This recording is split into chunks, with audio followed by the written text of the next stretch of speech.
نكتفي بهذا القدر من النقاش، ونريد أن نتحدث اليوم عن النتيجة التي عاد بها اتحاد العاصمة من كوت ديفوار في ذهاب الدور نصف نهائي لكأس الكاف 0-0 أمام العملاق الإيفواري والعملاق الإفريقي أسيك ميموزا. 0-0 تراها نتيجة إيجابية حسين؟ نتيجة مرضية محمد.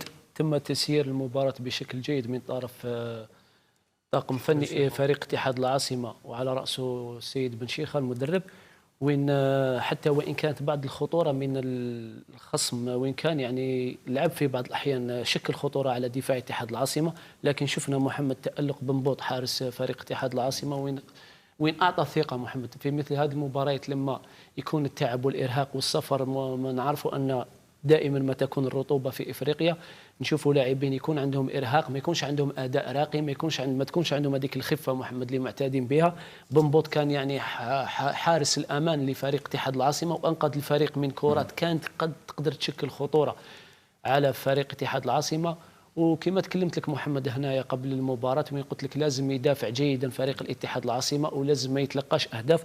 راهو قام يعني بشوط أول كبير، راهو حط رجل يعني في النهائي، وإن شاء الله هنايا تكون فرحة كبيرة في الجزائر، وتكون مباراة كبيرة في ملعب 5 جويلية، خاصة هذا الملعب لازم يكملوا فيه اتحاد العاصمة، لأن عندهم فيه لي روبر محمد، عندهم اعتادوا على هذا الملعب، ملعب اللي يملأ يعني من طرف الأنصار.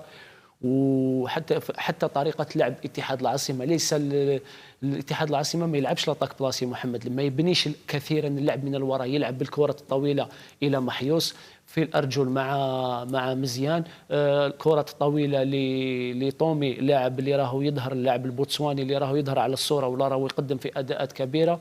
نقدر نقول لك قطعوا مسافه جد كبيره محمد نحو النهائي، ونتمنى لهم التوفيق ان شاء الله. رغم هذا يجب بالحذر طبيعه الحال. فيجيرون سكور بياج. 0-0 c'est un score piège.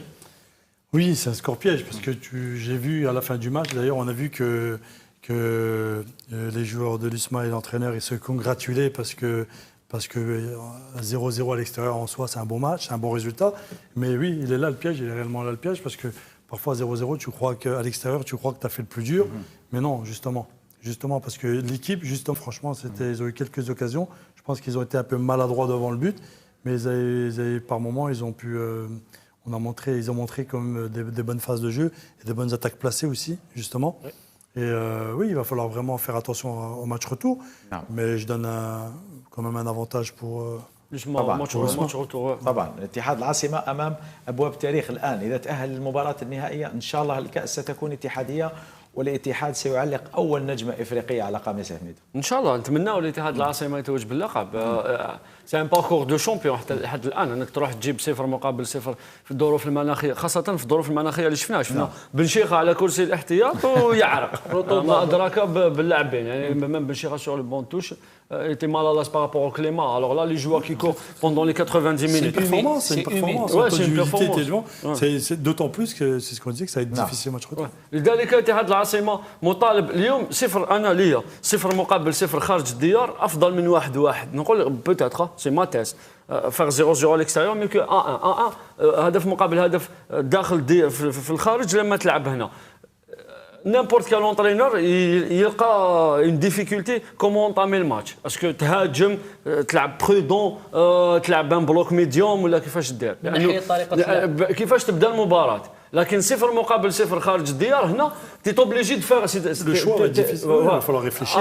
À l'extérieur, le choix est difficile un petit peu au match retour. Mais 0-0, tu dois commencer à attaquer dès le départ. Tu dois entamer ton match de la meilleure des manières. يعني تبدا المباراة ديالك بأفضل طريقة، تهاجم، تحط خطة تكتيكية من أجل الوصول للمرمى سريعا، وبعدها تبدا تسير في المباراة في انتظار أي جديد يطرأ على سيرورة المباراة. اتحاد العاصمة أمام فرصة تاريخية للتأهل للنهائي مرة أخرى، وباش نذكروا سي لا سي 2 هذه لا سي 2 سي لا سول كومبيتيسيون كو اوكان كلوب الجيريان ا غاني اونكور، يعني مختلفه تماما عن كاس الكاف. هذه ماهيش كاس الكاف، هذه سي ان جوملاج اونتر كاس الكاف وكاس الكؤوس. خرجت هذه المنافسه منذ سنه 2004، لذلك لا يوجد اي نادي جزائري توج لحد الان كاس الاتحاد الافريقي كاس الاتحاد الافريقي. سي لا سي 2 لا سي 1 سي لا ليغ دي شامبيون. لا سي 2 هذه هي لم يتوج بها اي نادي لحد الان. نتمنوا اتحاد العاصمه يمشي النهائي يتوج باللقب. الميريت بور لي جوار عبد الحق بن شيخه ايضا. شاء الله. شكرا شاء جزيلا الله. لكم. وصلنا إلى شاء نقطة النهاية. ميدو، شكرا لأنك جلبت لنا هذا الضيف المميز الكوتش حميد أيد حمد. تفضل قل ما شئت في الأخير، تحب تحدث على نفسك، هل راح نشوفوك مرة أخرى في الجزائر كمدرب؟ Je l'espère de tout cœur, je fais tout, ce serait une fierté pour moi d'entraîner, j'ai essayé, comme je vous ai dit en off, j'essaye beaucoup de trouver des clubs pour entraîner, mais je sais pas, pourtant on répond à tous les critères. Tout à l'heure Hussein disait par rapport au fait d'avoir joué quand même à un certain niveau, j'ai eu quand même pas mal d'années en Ligue 2, j'ai mes diplômes, plus hauts diplômes qui existent, la pro-licence, passe en Europe, je postule, ça serait une fierté pour moi de travailler en Algérie, mais voilà, je persévère, on verra, Inch'Allah, j'espère que les portes vont s'ouvrir. On était à la JSK, ça s'est mal passé pour des raisons qu'on ne va pas évoquer ici, ce n'est pas le but. Mais bon, voilà, maintenant, je souhaite bon vent à la JSK avec son nouveau président, M. Chelloul. J'espère qu'ils vont faire, Inch'Allah, des bons résultats, que ça va aller pour eux.